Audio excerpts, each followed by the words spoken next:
pasti harus tercatat administrasi kependudukannya, dan itu adalah pintu utamanya, kuncinya ada di teman-teman operator. Gajinya operator berapa saya tanya?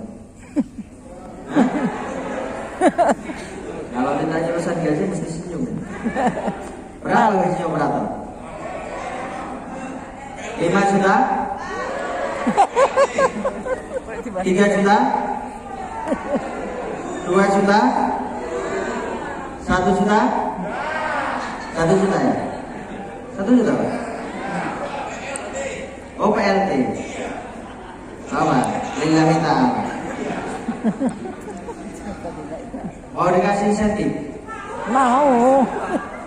Yang mau cuma sedikit. Katanya mau dikasih insentif?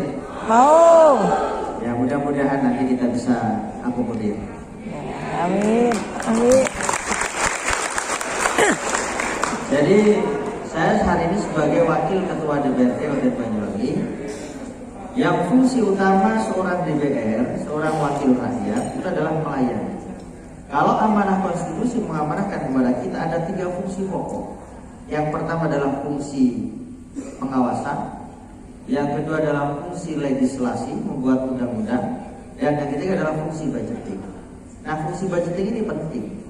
Maka dalam setiap awal tahun anggaran, hari ini kita sedang membahas anggaran untuk tahun 2022. Rumusan rancangan program mulai dari desa sampai ke tingkat kabupaten, rumusannya nanti semua dari meja teman-teman Banggar yang di situ punya domain untuk menentukan mau dinaikkan atau tidak, mau dikepras atau tidak anggaran, dan itu domain teman-teman DPR.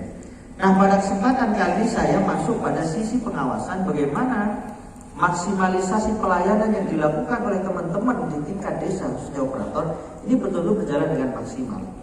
Kenapa saya katakan demikian?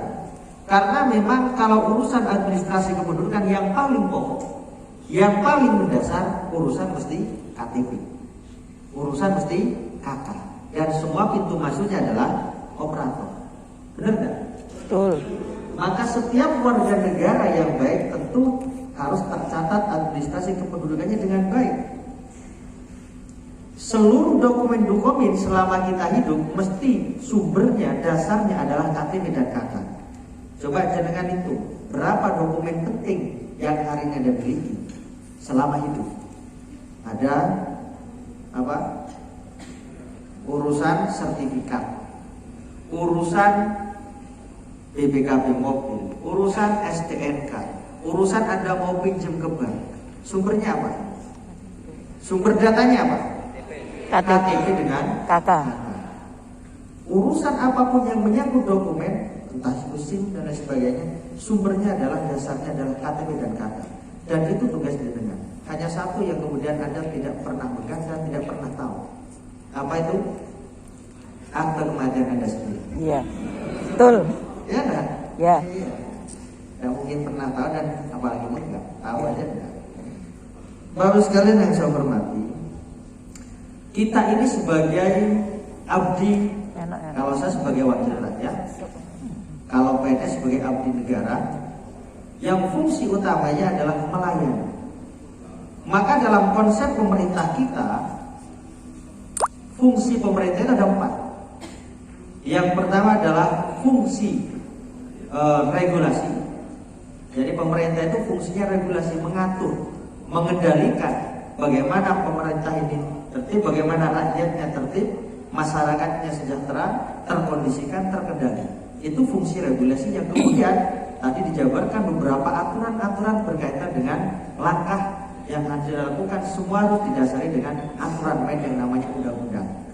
Kalau di tingkat pusat namanya undang-undang, kalau di tingkat provinsi namanya perda provinsi, kalau di tingkat daerah juga perda kabupaten atau kota. Semuanya pasti dilalui dengan aturan. Maka seorang politisi seperti saya ini digerakkan dengan idealisme.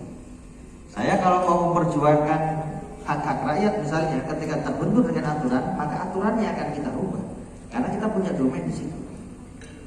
Tapi beda dengan teman-teman yang di eksekutif, mereka digerakkan dengan aturan. Kalau aturannya tidak boleh, mereka tidak bisa bergerak, kan begitu? Iya.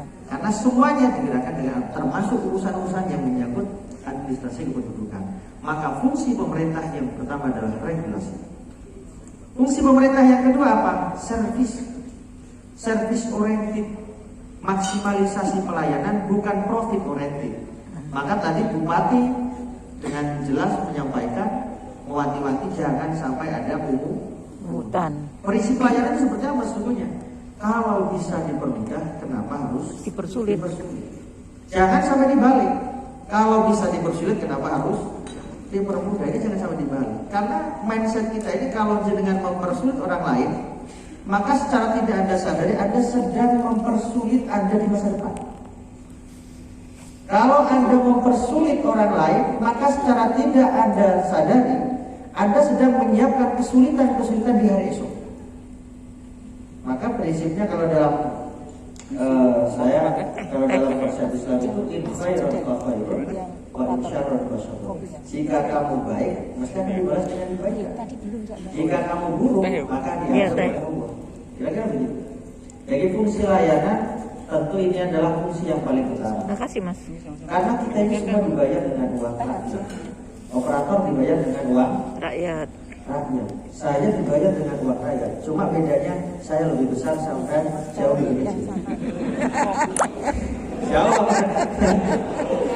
Jauh banget apa jauh? Jauh. Karena memang tanggung jawabnya beda. Anda harus bangga menjadi warga Banyuwangi. Iya. Karena Banyuwangi ini potensinya luar biasa.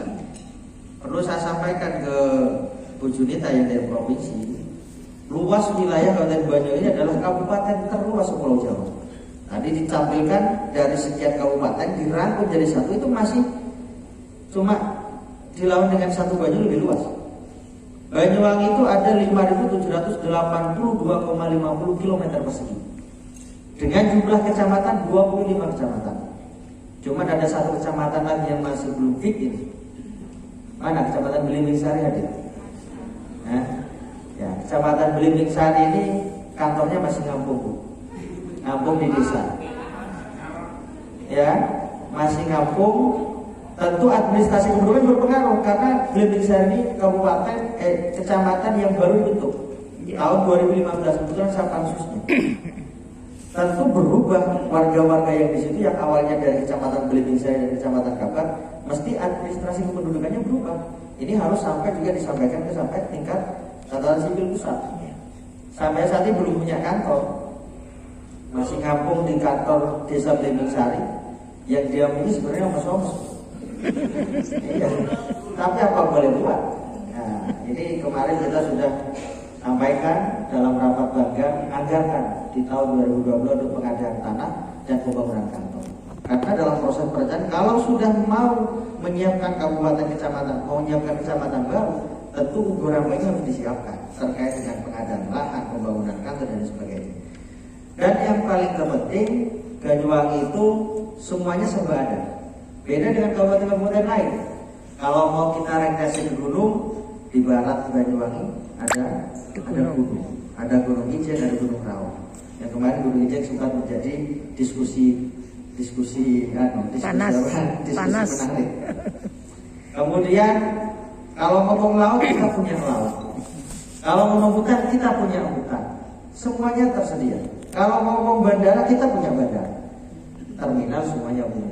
Kalau ngomong pelabuhan kita punya. Tidak semuanya seperti Banyuwangi. Jadi semuanya serba ada. Maka berbanggalah kita menjadi warga Banyuwangi dengan cara profesional.